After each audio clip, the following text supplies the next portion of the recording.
Hello everyone. तो आज Indian polity का ये चैप्टर 7 है और इसमें हम देखेंगे फंडामेंटल राइट्स। ये फंडामेंटल राइट्स पार्ट का पहला वीडियो है। तो आगे बढ़ने से पहले वीडियो को लाइक कर दीजिए और चैनल को सब्सक्राइब कर लीजिए। देखते हैं। तो जो फंडामेंटल राइट्स हैं वो पार्ट 3 में आते हैं, हमारे कॉन्स्टिट्यूशन के पार्ट 3 में हैं और ये आते हैं आर्टिकल 12 से लेके आर्टिकल 35 में। आर्टिकल 12 से लेके आर्टिकल 35 के बीच में आते हैं फंडामेंटल राइट्स। और जो फंडामेंटल राइट्स हैं ये कहाँ से लिए गए? तो ये लिए गए यूएसए के बिल ऑफ राइट्स से।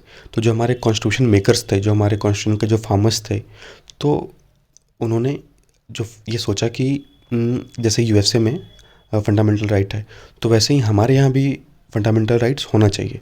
तो उन लोगों ने ये कहाँ से लिया? तो बिल ऑफ राइट्स से डिस्क्राइब किया हमारे फंडामेंटल राइट्स को। तो ये पार्ट 3 ऑफ द कॉन्स्टिट्यूशन में आता है और इसको डिस्क्राइब किया जाता है as the Magna Carta of India. It contains a very long and comprehensive list of justiciable fundamental rights. तो जो हमारे फंडामेंटल राइट्स हैं वो कैसे हैं? वो जस्टिसिएबल इन नेचर है। मीन्स अगर उनका वॉल्यूशन होता है किसी भी तरह से, अगर हमारे फंडामेंटल राइट्स का वॉल्यूशन होता है तो हम डायरेक्ट कोर्ट में जा सकते हैं। The fundamental rights in our constitution are more elaborate. दो हमारे जो कॉन्स्टिट्यूशन का जो फंडामेंटल राइट्स हैं, तो जो हमें राइट्स मिले हुए हैं वो बहुत एलेबोरेट हैं। बाकी जो अदर कंट्रीज़ में है उतने एलेबोरेट नहीं है। सबसे ज़्यादा अगर किसी कंट्री का फंडामेंटल राइट्स अगर एलेबोरेट है तो वो हमारी कंट्री का है। यूएसए से भी ज़्यादा एलेबोरेट है हमारी कंट्री का फंडामेंटल राइट्स, अच्छे से एक्सप्लेन किया गया है। तो the fundamental rights are guaranteed by the constitution to all persons. बिना किसी डिस्क्रिमिनेशन के फंडामेंटल राइट सभी को गारंटी किया गया है, बिना किसी भेदभाव के। चाहे वो किसी जाति का हो, किसी धर्म का हो, उससे कोई मतलब नहीं है। सबको एक समान अधिकार दिए गए हैं। They uphold the equality of all individual, the dignity of individual, the larger public interest and unity of the nation. तो एक सिंपल ये मतलब समझिए कि फंडामेंटल राइट्स जो हैं वो पार्ट 3 ऑफ द कॉन्स्टिट्यूशन में आते हैं, जो कि आर्टिकल 12 से आर्टिकल 35 में है। और ये इनको डिराइव किया गया है यूएसए के बिल ऑफ राइट्स से, और इनको हम मैग्ना कार्टा ऑफ इंडिया भी बोलते हैं। और ये जितने भी फंडामेंटल राइट्स हैं आर्टिकल 12 से 35 तक, सब जो है वो जस्टिसिएबल नेचर है। मीन्स अगर उनका वॉल्यूशन होता है तो हम सीधे सुप्रीम कोर्ट या हाई कोर्ट जा सकते हैं। और जो हमारे कंट्री के जो फंडामेंटल राइट्स हैं वो बाकी किसी भी कंट्रीज से ज़्यादा एलेबोरेट हैं, अच्छे से डिस्क्राइब किए हुए हैं। चाहे वो यूएसए का ही फंडामेंटल राइट्स क्यों ना हो, उससे भी अच्छा हमारे यहाँ डिस्क्राइब किया गया है। और ये जो राइट्स हैं ये सभी को बिना किसी भेदभाव के मिलते हैं, बिना किसी डिस्क्रिमिनेशन के। चाहे वो अमीर हो, चाहे वो गरीब हो, चाहे वो लोअर कास्ट हो, चाहे वो अपर कास्ट हो, वो किसी से बिलोंग करता है, लेकिन सबको जो है इक्वली फंडामेंटल राइट्स मिले हुए हैं। Fundamental rights are meant for promoting the ideal of political democracy. जो ये राइट्स हैं वो पॉलिटिकल डेमोक्रेसी, सोशल डेमोक्रेसी को प्रमोट करते हैं। लेकिन यहाँ राइट्स जो हैं, यहाँ ये किसको प्रमोट कर रहे हैं? तो जो ये हमें पॉलिटिकल डेमोक्रेसी, जो पॉलिटिकल फ्रीडम हमें मिली है, ये उस चीज़ को प्रमोट कर रहे हैं। ये प्रिवेंट करते हैं कि किसी ऐसी अथॉरिटी का इस्टेब्लिशमेंट ना हो जाए, जैसे कोई राजा हो गए या कोई एक सिंगल पर्सन का रूल ना हो। रूल किसका हो? तो रूल होगा सिर्फ लोगों का, with the people of India. जैसे प्रियम्बल का पहला स्टार्टिंग जो वर्ड है वो है with the people of India. तो जो रूल होगा वो लोगों का होगा, ना कि किसी एक सिंगल पर्सन का। तो ये ऑपरेट करते हैं एज ए लिमिटेशन। ये लिमिटेशन की तरह काम करते हैं कि गवर्नमेंट जो है ऐसा ना हो कि वो पूरी अपनी अथॉरिटी खुद की कर ले। मीन्स आपके राइट्स वो छीन ले, आपको अधिकार कहे कि आपको यहाँ नहीं जाना है, वहाँ नहीं जाना है, तो ये सब पाबंदी लगा दे। तो उस चीज़ को रोकने के लिए, उस चीज़ से बचने के लिए ये फंडामेंटल राइट्स जो है वो क्या करते हैं? तो ये एज ए लिमिटेशन ऑपरेट करते हैं। ठीक। In short, the aim at establishing a government of laws and not for men. तो नेक्स्ट देखते हैं, the fundamental rights are named so because they are guaranteed and protected by the constitution which is fundamental law of the land. Means देखिए, fundamental मतलब क्या होता है? जो सबके लिए हो, जो सबको मिल रहा हो। They are fundamental also in the sense that they are most essential for all round development. चाहे वो मटेरियल डेवलपमेंट हो, इंटेलेक्चुअल का डेवलपमेंट हो, या मोरल या स्पिरिचुअल डेवलपमेंट हो। तो जो हमारे कॉन्स्टिट्यूशन में हमें राइट दिए गए हैं वो अभी तो 6 हैं। पहले जैसे जब कॉन्स्टिट्यूशन बना था तो उस समय हमें टोटल 7 राइट्स मिले थे। टोटल 7 राइट्स मिले थे, जिसमें पहला है हमारा राइट टू इक्वलिटी। देखिए, राइट टू इक्वलिटी आर्टिकल 14 से लेके आर्टिकल 18 के बीच में आता है, जिसको समानता का अधिकार भी बोलते हैं। और जो राइट टू फ्रीडम है वो आर्टिकल 19 से आर्टिकल 22 के बीच में आता है। ठीक। आर्टिकल 23 और 24 है राइट टू एक्सप्लॉयटेशन, जो हमारा तीसरा राइट है राइट टू एक्सप्लॉयटेशन, वो आर्टिकल 23 और 24 में आता है। चौथा राइट है हमारा right to freedom of religion, ये आता है आर्टिकल 25 से आर्टिकल 28 के बीच में। पांचवा राइट जो है वो है कल्चरल एंड एजुकेशनल राइट्स, जो है आर्टिकल 29 और 30 में। उसके बाद सिक्स राइट है आर्टिकल 31 में राइट टू प्रॉपर्टी, और सबसे इंपॉर्टेंट ये है article 32 right to constitutional remedies. Total 7 rights हैं जो कि जब कॉन्स्टिट्यूशन बना था तब थे, लेकिन बाद में क्या किया कि 44th अमेंडमेंट एक्ट हुआ। इस चीज़ को याद रखिएगा, ये इंपॉर्टेंट है। 44th अमेंडमेंट एक्ट आया 1978 में। तो उसमें क्या किया गया कि जो राइट टू प्रॉपर्टी था, राइट टू प्रॉपर्टी को डिलीट कर दिया गया कि फंडामेंटल राइट से, और उसको ऐड कर दिया गया article 300A।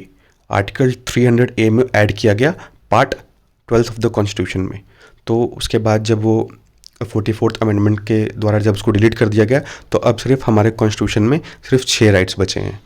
Right to property delete होकर ऐड हो गया आर्टिकल 300A में, और 300A किस पार्ट में है, तो पार्ट 12 ऑफ द कॉन्स्टिट्यूशन में आता है।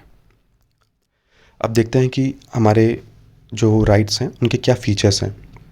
तो देखिए, जैसे हम सिटीजन्स को राइट्स मिले हुए हैं, तो वैसे ही कुछ राइट्स ऐसे हैं जो फॉरेनर्स को मिले हैं, और ये आगे हम डिस्कस करेंगे इसके बारे में। लेकिन देखिए, जो भी राइट्स हैं, जो इतने भी हमको फंडामेंटल राइट्स मिले हुए हैं, कोई भी एब्सोल्यूट नहीं है, वो सब क्वालिफाइड है। मींस कहीं ना कहीं कुछ ना कुछ रीजनेबल रिस्ट्रिक्शन है।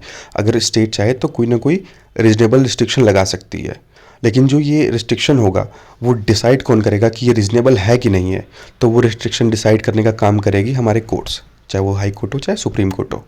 इसीलिए thus they strike a balance between the rights of individual and those of the society as a whole। तो एक तरह से ये बैलेंस मेंटेन करते हैं। मींस जो आपका जो भी हमें राइट्स मिले हुए हैं, तो उस पर कहीं ना कहीं कुछ ना कुछ रीजनेबल रिस्ट्रिक्शन है। जैसे मान लीजिए कि अगर राइट टू फ्रीडम का अधिकार आपको दिया गया है, तो ऐसा तो नहीं है किसी को गोली मार सकते हैं, क्योंकि फ्रीडम का ये मतलब नहीं हुआ ना। आप अपने राइट्स का यूज़ करिए, लेकिन आप दूसरे के राइट्स को आप वायलेट नहीं कर सकते। तो इसीलिए हर अधिकार के साथ कहीं ना कहीं कुछ ना कुछ रीजनेबल रिस्ट्रिक्शन लगा हुआ है, और ये रीजनेबल जो भी रिस्ट्रिक्शन है वो रीजनेबल होगा कि नहीं होगा, ये डिसाइड करने का जो काम है वो हमारी कोर्ट्स का है। तो most of the them are available against the arbitrary action of the state. तो जो ज़्यादातर जो हमें ये राइट्स मिले हुए हैं, ये मिले हैं स्टेट्स के अगेंस्ट। मींस अगर हमारे राइट्स का वॉल्यूशन हो रहा हो तो हम सीधे सुप्रीम कोर्ट जा सकते हैं, अगर फंडामेंटल राइट्स का वॉल्यूशन होगा तो, with a few exceptions like those against state action and action of private individuals। Means यही कहने का मतलब हुआ कि आप अपने राइट्स का अगर यूज़ कर रहे हैं तो आप दूसरे के राइट्स का वॉलेशन नहीं कर सकते।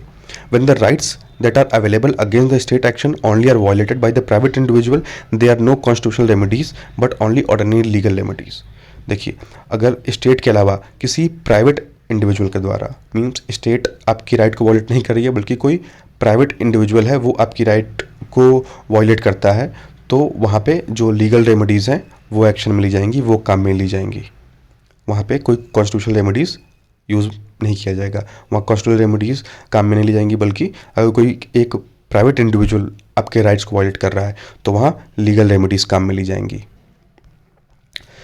फोर्थ देखते हैं, fourth point, some of them are negative in character. तो जो कुछ राइट्स ऐसे भी हैं जो कैरेक्टर में निगेटिव हैं, दैट और निगेटिव क्यों है, क्योंकि वो लिमिटेशन लगाते हैं स्टेट पे, और जो पॉजिटिव हैं वो हमें कोई ना कोई प्रिविलेज प्रोवाइड करते हैं। तो ऐसे राइट्स, देखिए ऐसे राइट्स जो स्टेट्स पे लिमिटेशन लगा रहे हों, स्टेट की पावर को कम कर रहे हों, तो ऐसे राइट्स निगेटिव होंगे क्योंकि वो लिमिटेशन लगाने का काम कर रहे हैं।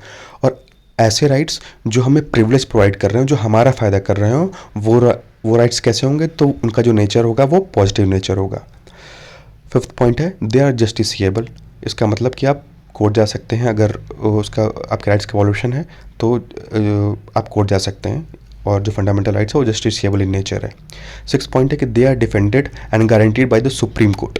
तो जो हमारा फंडामेंटल राइट्स का जो गार्डियन है वो कहा जाता है सुप्रीम कोर्ट को, क्योंकि आर्टिकल 32 के अंडर आप सुप्रीम कोर्ट जा सकते हैं डायरेक्ट। तो supreme court is the guardian of fundamental rights. तो डिफेंड किया जाता है, और जो इसकी गारंटी मिलती है वो सुप्रीम कोर्ट से मिलती है। तो जो एग्रीव्ड पर्सन हो वो डायरेक्टली सुप्रीम कोर्ट जा सकता है। सेवन्थ पॉइंट कहता है कि दे आर नॉट सैक्रोसेंट और परमानेंट।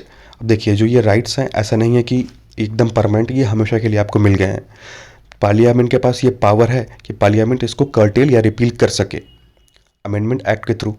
अमेंडमेंट जो भी अमेंडमेंट एक्ट है, जो भी अमेंडमेंट पार्लियामेंट करती है वो 368 आर्टिकल में आता है। तो अमेंडमेंट के थ्रू पार्लियामेंट चाहे तो किसी भी राइट्स को जो कर्टेल कर सकती है, लेकिन यहाँ पे एक कंडीशन है कि अगर कोई भी अमेंडमेंट किया जा रहा है फंडामेंटल राइट्स में, तो जो बेसिक स्ट्रक्चर है हमारे कॉन्स्टिट्यूशन का, तो हमारा बेसिक स्ट्रक्चर वॉलेट नहीं होना चाहिए। पार्लियामेंट चाहे कोई भी चेंजेस लाए फंडामेंटल राइट्स में, लेकिन हमारा जो कॉन्स्टिट्यूशन का बेसिक स्ट्रक्चर है उसका वॉलेशन नहीं होना चाहिए। और ये बेसिक स्ट्रक्चर क्या है, इसको एक्सप्लेन कौन करेगा? तो ये एक्सप्लेन करती है सुप्रीम कोर्ट। सुप्रीम कोर्ट बताती है कि हमारे कॉन्स्टिट्यूशन का क्या बेसिक स्ट्रक्चर होगा। 8th पॉइंट है, they can be suspended during operation of national emergency. अब देखिए इनको सस्पेंड कब किया जाता है? तो जब नेशनल इमरजेंसी लग जाएगी तो उस टाइम ये आर्टिकल्स, ये फंडामेंटल राइट्स को सस्पेंड किया सकता है। और इसमें जो आर्टिकल 20 और 21 है ये नेशनल इमरजेंसी के टाइम में सस्पेंड नहीं होते हैं। और उसके अलावा जो बाकी जो 6 राइट्स हैं आर्टिकल 19 के अंडर में, वो कब सस्पेंड होंगे? When emergency declared on the ground of war. जब इमरजेंसी डिक्लेयर हो on the ground of war और एक्सटर्नल एग्रीगेशंस, मींस अगर वॉर के उस पर अगर इमरजेंसी डिक्लेयर होती है तभी आर्टिकल 19 ख़त्म होगा।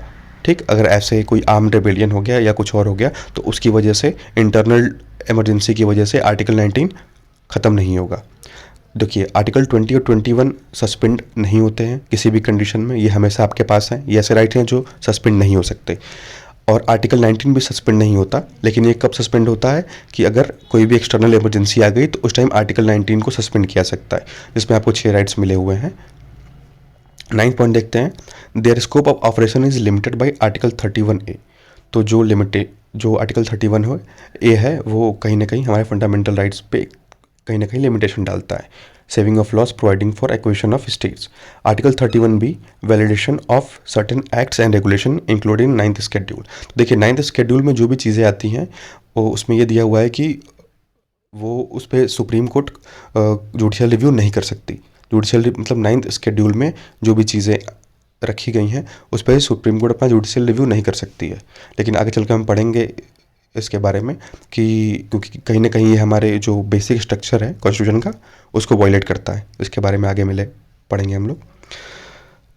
10th पॉइंट है, their application to the members of armed forces, paramilitary forces, police forces या इंटेलिजेंस एजेंसीज जो हैं और जो एनालॉगस सर्विसेज। देखिए जो जितने भी आर्म्ड फोर्सेज हैं, चाहे आर्मी हो, नेवी हो, एयरफोर्स हो या पुलिस फोर्सेज हो, पैरामिलिट्री फोर्स हो, जितने भी फोर्सेज हैं इनके जो फंडामेंटल राइट्स होंगे वो रिस्ट्रिक्टेड होंगे। वो उनका जो कंट्रोल होगा वो पार्लियामेंट के हाथ में होगा। वो रिस्ट्रिक्टेड होंगे ताकि वो सही से काम कर सकें और एक बैलेंस मेंटेन बना रहे। देखिए 11th पॉइंट में दिया हुआ है कि their application can be restricted while martial law is in force in the area. और देखिए मार्शल लॉ क्या होता है? मार्शल लॉ का मतलब होता है मिलिट्री रूल। तो ये मिलिट्री रूल जो है वो आता है हमारे आर्टिकल 34 में। तो इस समय क्या होता है कि जो भी हमारे राइट्स हैं वो रिस्ट्रिक्ट कर दिए जाते हैं मार्शल लॉ के टाइम पे। देखिए 12th पॉइंट है, most of them are directly enforceable. ज़्यादातर जो हमारे फंडामेंटल राइट्स हैं वो डायरेक्टली इन्फोर्सेबल हैं। While a few of them can be enforced on the basis of law made for giving effect to them. तो जो अगर उसको लॉ उसको इफेक्ट देने के लिए बना होगा तो उसके द्वारा वो इफेक्ट में लाया सकता है। और जो ऐसा लॉ होगा can be made only by the parliament. और वो लॉ किसके द्वारा बनाया जाएगा? पार्लियामेंट के द्वारा, and not by the state legislature, so that uniformity through out the country is maintain. ताकि पूरे कंट्री में जो है एक यूनिफॉर्म रूल बनाया जा सके। यह बोलता है आपका आर्टिकल 35। तो आगे जो है इसकी पार्ट 2 वीडियो आएगी। थैंक्स फॉर वॉचिंग और चैनल को लाइक, शेयर और सब्सक्राइब कर दीजिए। Thank you, thanks for watching.